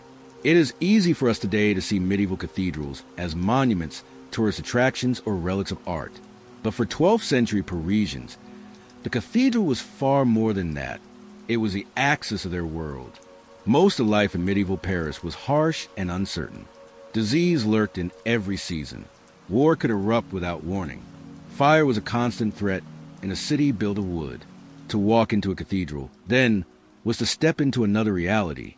Stone walls spoke of permanence in a world of fragility. Arched ceilings pulled the eye and soul upward, away from mud and hunger, toward the possibility of eternity. Notre-Dame's very size was itself a message. It told the citizens of Paris, your city matters. Your prayers matter. Your God is not small. In an age when most people lived in huts and worked from sunrise to dusk, to stand in such a space was to be reminded that life was more than toil. It was a promise that heaven was near, a faith that outlives us. There is a quiet humility woven into the story of Notre-Dame's beginning. Everyone present at its foundation, bishop, king, stonemason, peasant, knew they would not see its completion. The building would take generations. Children yet unborn would raise the walls higher. Grandchildren would install the glass. Great-grandchildren would see the towers crowned. And still they built, because faith in the Middle Ages was not measured in decades, but in centuries. To begin a cathedral was to participate in a chain longer than a lifetime. Each stone laid was an act of trust, that future hands would continue, that God's purpose extended beyond the limits of your own years. It's a perspective we often lose today. We are a culture of immediacy. Projects must finish quickly, results must be measurable, lives must be efficient. But Notre Dame was not efficient. It was extravagant, slow, and impossibly ambitious. And yet, 8 centuries later, it still stands, while countless efficient projects have vanished into dust. A city transformed. Even in its earliest decades, while scaffolding still climbed its walls, Notre Dame transformed Paris. Pilgrims arrived not just to pray, but to watch the marvel unfold. Merchants gathered near the construction site, selling food, candles, trinkets. Children played at its edges, climbing over discarded stones. Life bent itself around the cathedral, as if acknowledging that this was no ordinary building. It was the center of something larger, and with each arch raised, each buttress set in place, Paris's identity changed. It was no longer just the king's city or the scholar's city. It became a city crowned by a dream of heaven made visible, the dream that still speaks. Think of the courage it took to begin such a work. Bishop Maurice de Sully could have chosen safety, patching up the old church, saving money, avoiding risk, but he chose vision. King Louis VII could have spent his resources on soldiers or castles, but he chose stone and glass. And countless nameless laborers could have asked why they should give their sweat to something they would never finish. But they chose faith. Notre Dame began not because the Middle Ages were easy, but because they were hard. Because in a fragile world, people long for something lasting. When you stand beneath its towers today, you are standing inside a dream that was spoken into being almost 9 centuries ago. You are standing in the prayers of a bishop who believed Paris needed a cathedral that reached toward the sky. You are standing in the ambition of a king who wanted his city to shine. You are standing on the labor of thousands whose names are forgotten, but whose faith endures in every stone. And maybe, just maybe, you are reminded that we too are called to build things that outlive us. Dreams, acts of love, legacies of beauty, that whisper the future. We were here and we believed. Stone and light, the marvel of Gothic architecture. When we picture Notre-Dame today, we often see it complete. The twin towers rising above the Seine, the rose window glowing like a jewel, the nave stretching wide and solemn. But in the 12th century, when its walls first began to rise, it was less a monument and more a great experiment, an architectural gamble, unlike anything Paris had seen before. A new style is born. Romanesque churches had dominated Europe before Notre-Dame. They were heavy, solid, squat, thick stone walls, small rounded windows, low arches. They were safe, yes, but they were also dark. Inside, candlelight struggled against the gloom. The architecture whispered of security, but not of transcendence. The Gothic style changed everything. It dared to ask, what if walls could be thinner? What if windows could be larger? What if light itself became part of worship? Instead of fortresses, Gothic cathedrals were conceived as lanterns, structures that didn't just contain space, but invited heaven to pour through them. Notre-Dame was not the first Gothic church, but it became one of its greatest stages. The masons and architects who worked on it were not just builders. They were visionaries, testing new techniques, sometimes succeeding brilliantly, sometimes failing spectacularly, and every stone, every arch, was a step into the unknown, the flying buttresses. If you walk around Notre-Dame today, you can't miss them. Those elegant stone arms curving outward from the walls, like a giant hand steadying a child. They are called flying buttresses, and they are the reason cathedral could reach such unprecedented heights. The idea was radical. Instead of thickening the walls to bear the weight of the roof, architects placed supports outside the structure, transferring pressure away from fragile stone and into sturdy piers. It was engineering disguised as grace. Imagine, though, being a mason in the 12th century and hearing this plan.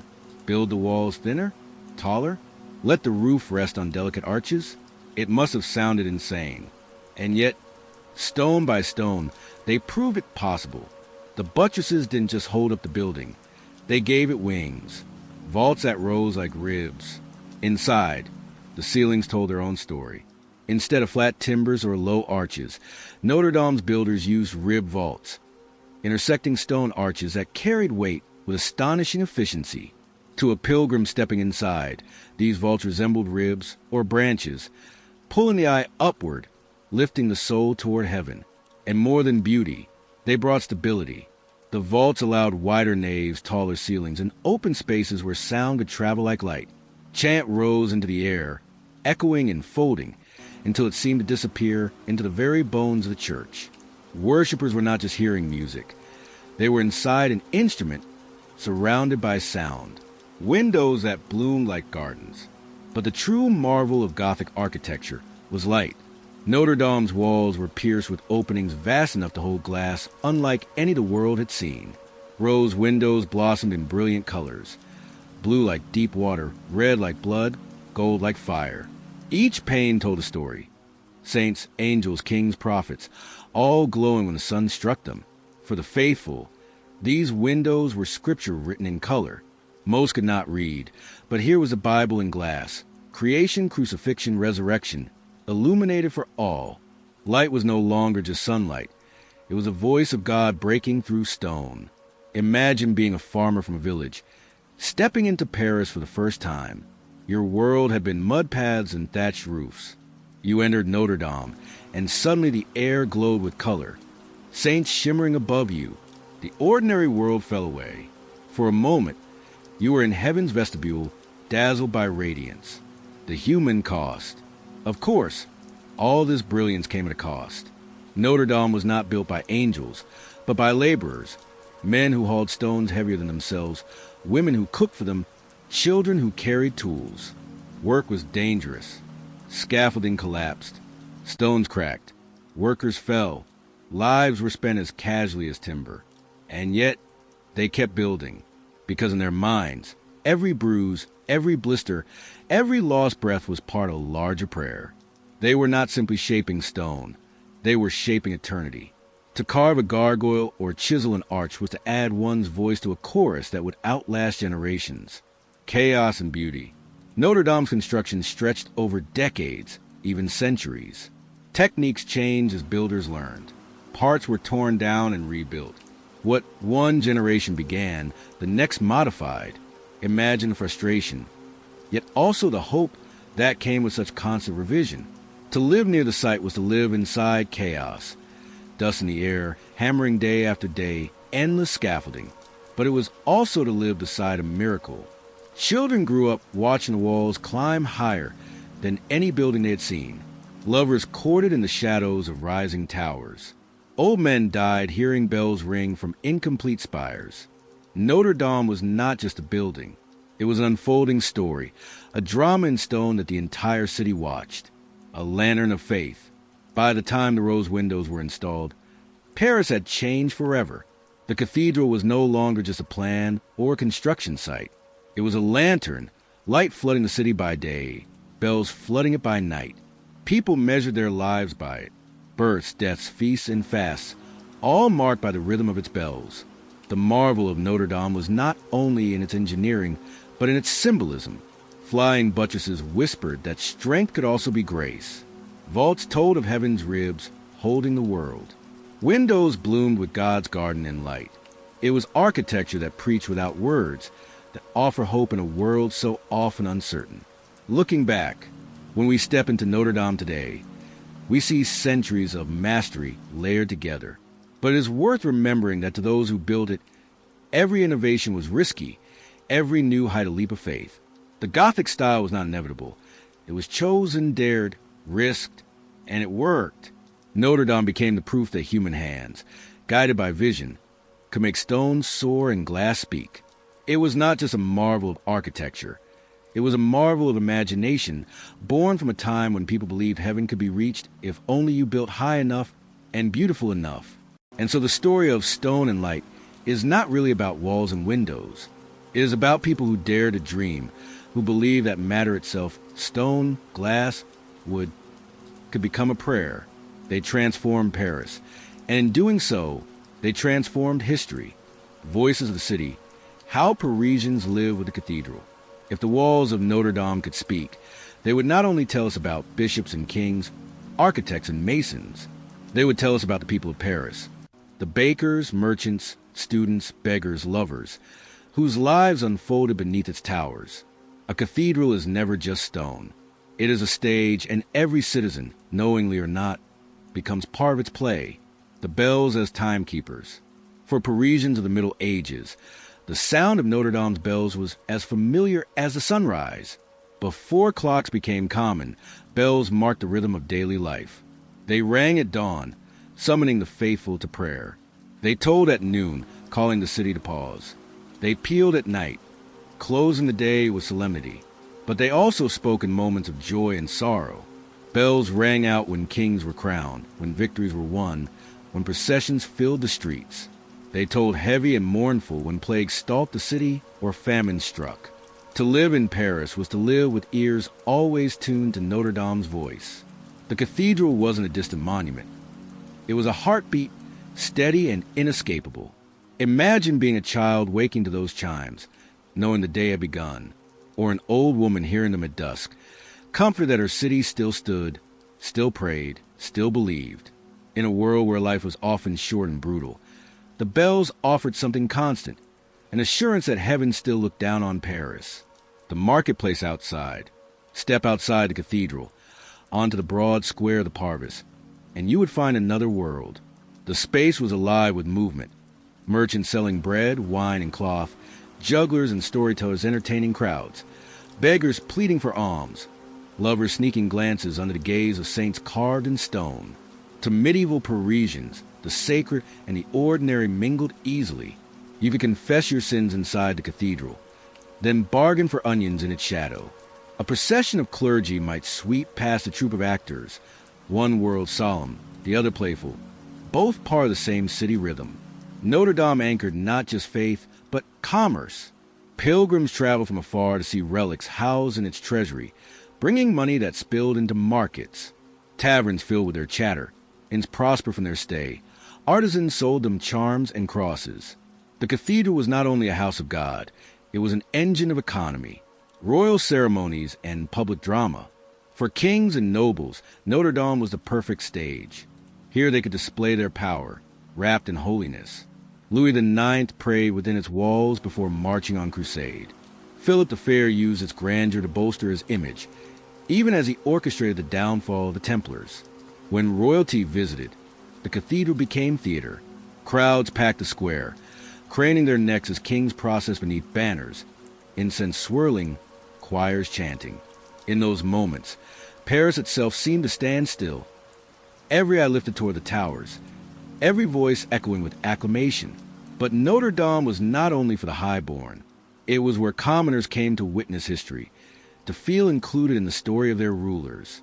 Even if they had no power, they could still say, "I was there. I heard the bells. I saw the king kneel."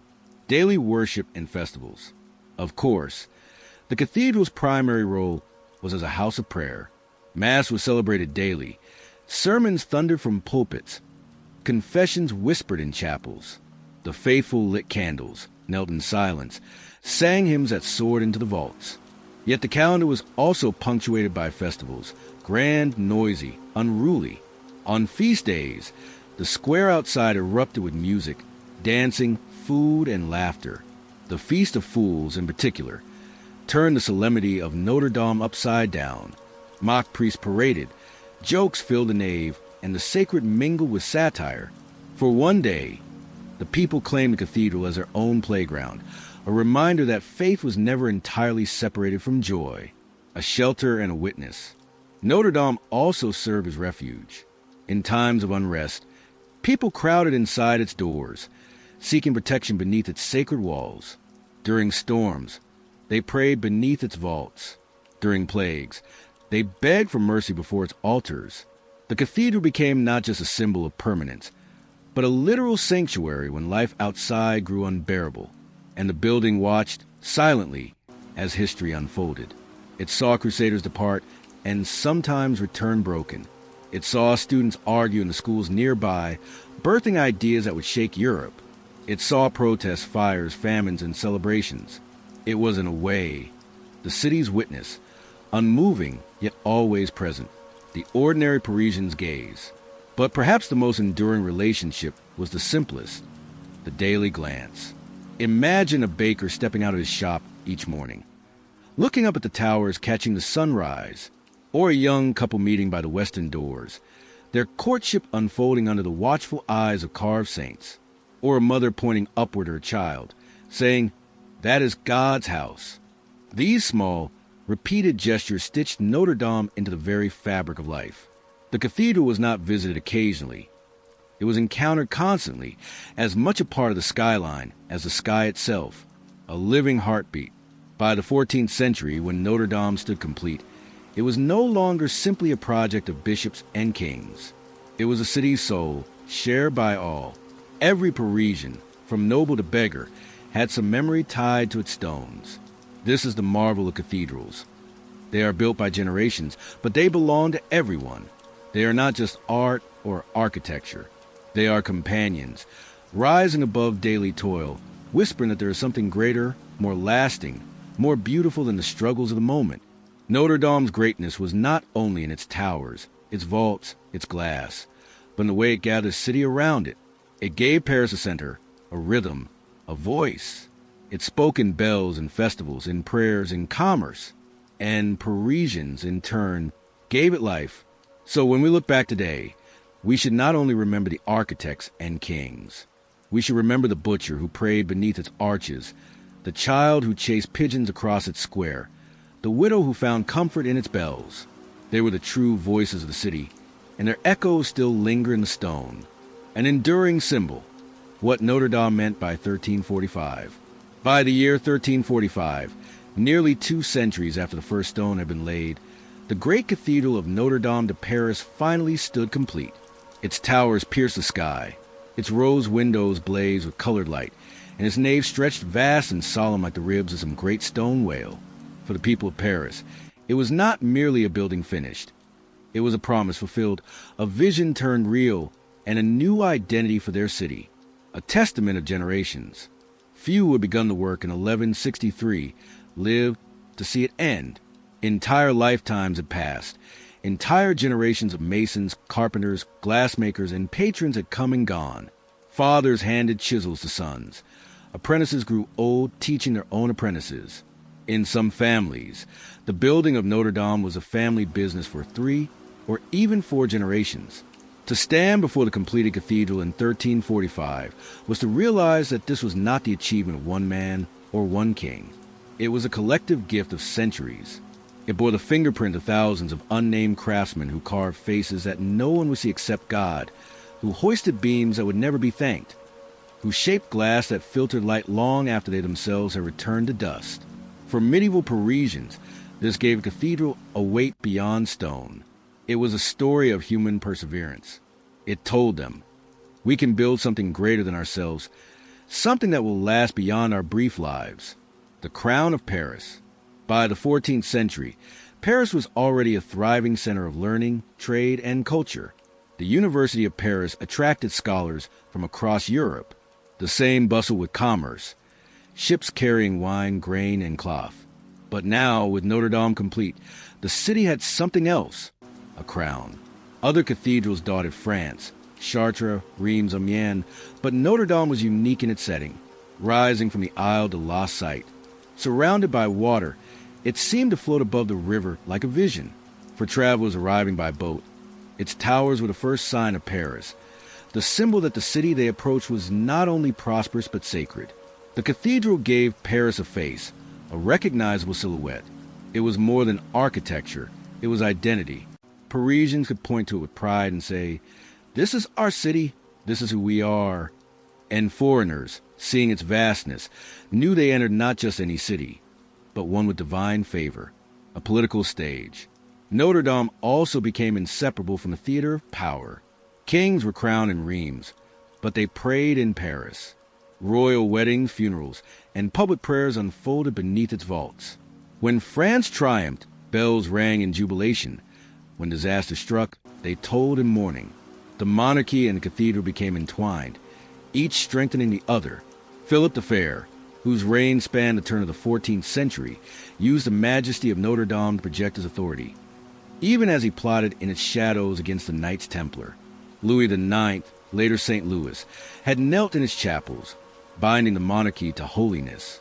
By 1345, Notre-Dame was no longer merely a house of God. It was also a stage where France displayed its unity, its might, and its divine right to rule, a spiritual compass. Yet for all its politics, the cathedral remained, above all, a place of faith. Pilgrims still poured in to venerate relics, most famously the crown of thorns, said had been worn by Christ. They crossed themselves before statues, whispered prayers at altars, and watched sunlight spill through stained glass as if heaven itself touched the floor. Notre-Dame offered something essential, orientation in a chaotic world. Life in the Middle Ages was fragile. Wars, famines, and plagues were constant threats.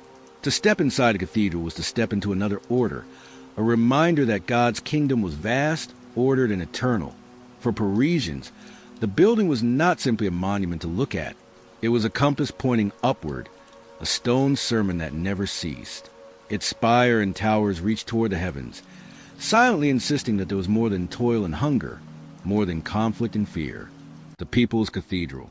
What made Notre-Dame truly enduring was that it belonged to everyone. Yes, it was commissioned by bishops and supported by kings, but by the 14th century, it had become the People's Cathedral. Merchants held guild meetings in its shadow. Students debated theology nearby. Lovers promised eternal devotion beneath its doors. Children grew up with its towers as their guardians. The cathedral was stitched into every layer of life, and for the poor, it was perhaps the most precious. Anyone, no matter how ragged, could walk through its vast doors and kneel before its altar. There were no gates of wealth, no exclusions of rank. Beneath its vaults, rich and poor alike could lift their eyes to the same light. That universality gave the cathedral its deepest strength. It wasn't just Paris's pride, it was Paris's common home. The end of building, the beginning of symbol. When the final scaffolding came down in 1345, the building phase ended, but its true life as a symbol began. The cathedral was no longer about construction. It was about meaning. For the city, it stood as proof that Paris was not just another European capital, but a spiritual and cultural heart. For the church, it was a triumph of faith expressed in stone and glass. For ordinary people, it was an anchor in their lives, a structure that outlasted their sorrows, their joys, even their very names. Notre-Dame had become what every great work of art becomes, more than itself. It was not just walls and towers, but memory, hope, and identity fused together. Looking back from our time, standing here today, centuries later, it is easy to forget how miraculous that moment was in 1345. A city looked up and saw a dream completed. It wasn't perfect. Cathedrals never are, but it was theirs. It told them that human hands, guided by faith, could summon something timeless from raw stone. And perhaps that is why Notre-Dame endures. Not because of kings or bishops, not because of relics or politics, but because it speaks to something universal. The desire to leave behind beauty that outlives us, the longing to point upward in a world that so often drags us down. By 1345, Paris had more than a building. It had a symbol, one that would outlast kingdoms, revolutions, and even flames. Notre-Dame had become the soul of a city. And for every Parisian who gazed at it, prayed in it, or simply heard its bells, it was a reminder that faith, beauty, and hope could be carved into stone, and that some dreams, even if they take centuries, are worth completing. The life of Zheng Yi saw, 1775 to 1844, from prostitute to pirate admiral. If medieval Europe gave us kings drunk on power, knights bound by vows, and cathedrals carved into the sky, then 18th century China gave us something else entirely. A woman who broke every rule.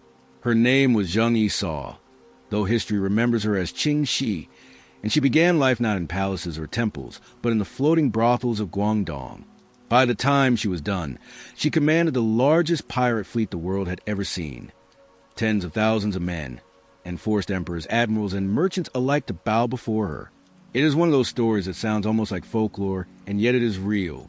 And unlike the kings we've met so far, Zheng Yi's tale isn't about being born into power. It's about taking it. 1. Beginnings on the floating world. In the late 18th century, Guangdong was a bustling port, a place where silver, silk, and opium crossed oceans. And along with trade came demand for another commodity, pleasure. The floating brothels of Canton, moored boats lit with lanterns at night, offered entertainment to merchants, sailors, and officials. It was here that Zheng Yi began. We don't know her birth name, but we know her sharpness.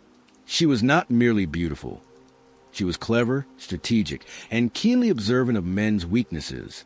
She learned quickly that power wasn't just about strength. It was about knowing what people wanted and how to use it. By her 20s, her reputation reached the ears of Zheng Yi, a pirate captain from a long line of seafaring marauders. He wasn't just another outlaw. He commanded hundreds of ships. When he courted her, she agreed, but with conditions. She would marry him, but only if she shared fully in his power and profits. It was not a dowry she brought to the marriage, but a contract. 2. The rise of the Red Flag Fleet. As Zheng Yi joined Zheng Yi, their influence expanded rapidly.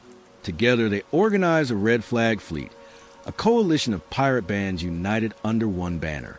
Pirates were notoriously fractious, quick to splinter or betray one another, but she brought something different: discipline. Under her, fleets were divided into squadrons with clear hierarchies. Loot was distributed by strict rules, ensuring fairness and loyalty. Violence against captives was regulated. Steal or disobey, and punishment was swift. Even marriages were governed. Pirates had to respect women they captured or face execution. It was an astonishing transformation. Chaos turned into an empire afloat. At its peak, the Red Flag Fleet boasted as many as 70,000 men and 1,800 ships, a navy larger than many nations. They ruled the South China Sea, taxing merchants, raiding villages, and even defeating imperial squadrons sent against them. And though Zheng Yi was captain in name, those who knew them whispered that it was his wife, sharp-eyed, calculating, who truly steered the fleet. 3. Widowhood and power. In 1807, a storm changed everything. Zheng Yi was swept overboard and drowned. Pirate empires often crumble with the death of a leader.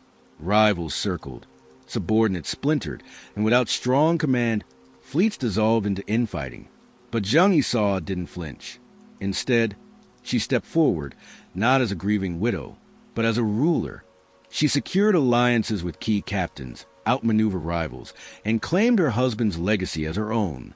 To strengthen her grip, she elevated her husband's adopted son, Cheng Picai, making him her lieutenant, and later her lover.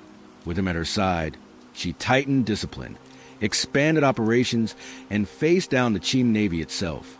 Imagine the shock of imperial officials. A woman, once a prostitute, now commanding tens of thousands, defying the throne. And not just surviving, but winning. 4. War with empires. The Qing dynasty could not ignore her, nor could the Portuguese or the British, who all had trading interests in the South China Sea. Naval expeditions were launched, squadrons armed and dispatched, alliances formed to crush her fleet. Time and again they failed. Zheng Yi's tactics were ruthless but brilliant.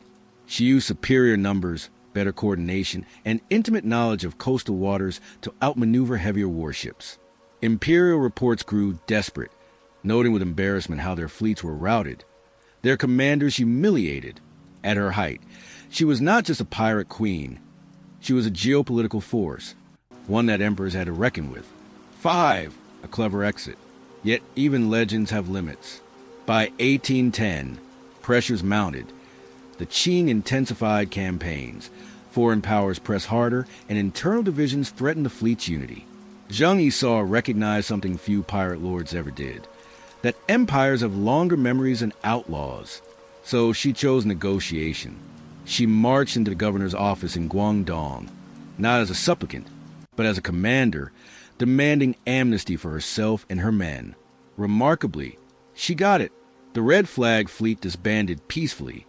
Pirates absorbed into the Imperial Navy, and she herself walked away with her wealth intact. It was, in its own way, her greatest victory.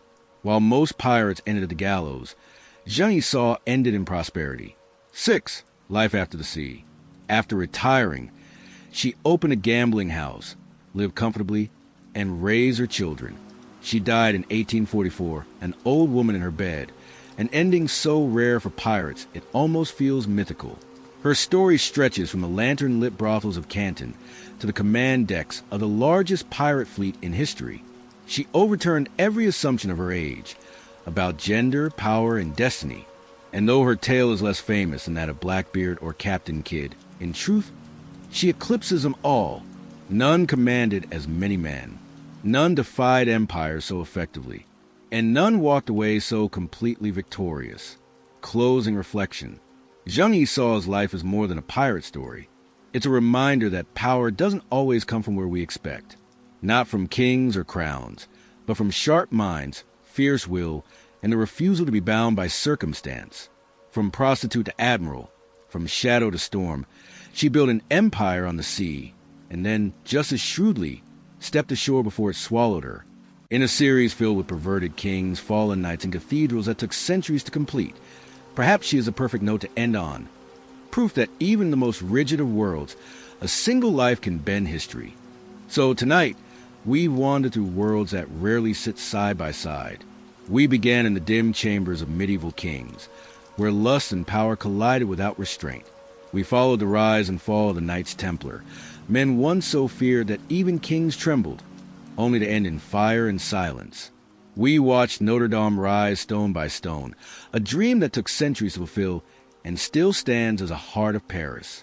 And finally, we sailed with Zheng Yi, a woman who started with nothing and became the most powerful pirate admiral in history. What ties them together isn't just a drama of history, but something deeper. The reminder that human ambition, folly, and hope shaped the world in ways both grand and fragile. Kings believed their desire was eternal, but their bodies crumbled. Knights trusted in vows, but politics betrayed them. Builders of cathedrals gave their whole lives to something they would never see finished. And one woman, from the humblest beginnings, proved that destiny is not written by birth, but by will. And maybe that's a gentle lesson tonight, that each of us leaves something behind. It doesn't have to be towers of stone or fleets of ships. Sometimes it's smaller, kindness given, stories told, love remembered.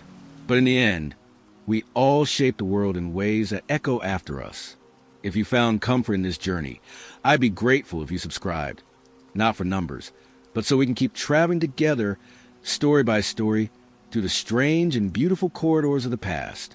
Drop a comment with where you're listening from, or maybe which part of tonight's journey surprised you most.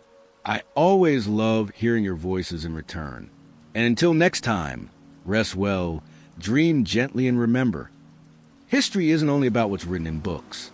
It's about the stories we carry with us into the dark and the light we find in them.